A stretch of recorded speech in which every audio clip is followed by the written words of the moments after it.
Really? Yeah. You want me to do the interview for you? Yeah, would you really? Oh, lovely. Hey, one thing though. For you. Check this out. You gotta hold this on there, right? Mrs. Lockhart, where are you from? I'm from right here in Charlotte, North Carolina. Charlotte, North Carolina. Were you born and raised here? I was born and raised. I went to college in Durham, North Carolina Central, and then I moved back to Charlotte to pursue a career. Okay. And you started a family, correct? Not right away, but yes, I did start a family. My husband and I had one son. Darius, I'm presuming? Yes, my one and only. Okay. And where did you all live? We stayed in a fairly decent neighborhood over off Rosersberry Road. We weren't rich, but we weren't totally poor, but it was a fairly nice place. Yeah. Well, what was his upbringing like, if you don't mind me asking? Well, he was raised with his father and I. We were together till he was about 10 years old, and so he had the mother and father in the home, and but I was the most controlling, stern parent. So, his daddy wanted to be his best friend, so I had to be that stern mother.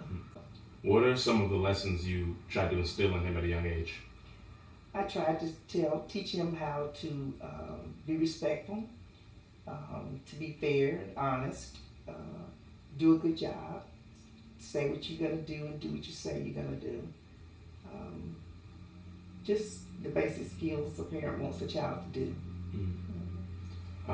And you still see those things instilled in him today? Oh yes, absolutely. If he says he's going to do something, he sticks to his word and he does it. Does a good job. Still holds a conversation on any level. I'm very proud of that fact. That he can do that. He can hold his own. How did he identify and deal with his race? Were there any lessons on race that you instilled in him at a young age? Well, I started him initially off in a totally black daycare, and he did well, but I wanted to expose him to real life, which meant he had to be involved with other nationalities, other races. So I put him in a church school that had different races in it, and he just did fine. It was the person that he was looking at, not the color of the skin. Did he have any troubles with race relations growing up? Did he have any lessons that he had to learn? Well, yeah, when people would pick on him and would make comments and say, "You don't look like me, so therefore you gotta wait." I have to go first because I'm this way or that way. So he picked up on color, but he didn't think it was fair. So he knew right from wrong, and he knew when he was being treated differently because of the color of his skin. And how does he identify with his blackness? He's proud of being black, and I wouldn't have it any other way. Because I told him to always be proud of who you are and where you came from. Because if you don't be proud of where you came from, you don't know where you're going to be headed. Right. And you mentioned fairness in terms of equality. How do you think he deals with that? Oh, I think he's always for the underdog. He tries to push the fact that just because you're different doesn't mean you're less capable of doing whatever. So he always stands for the underdog. He does not tolerate people mistreating people because of who they are, what they are, where they came from.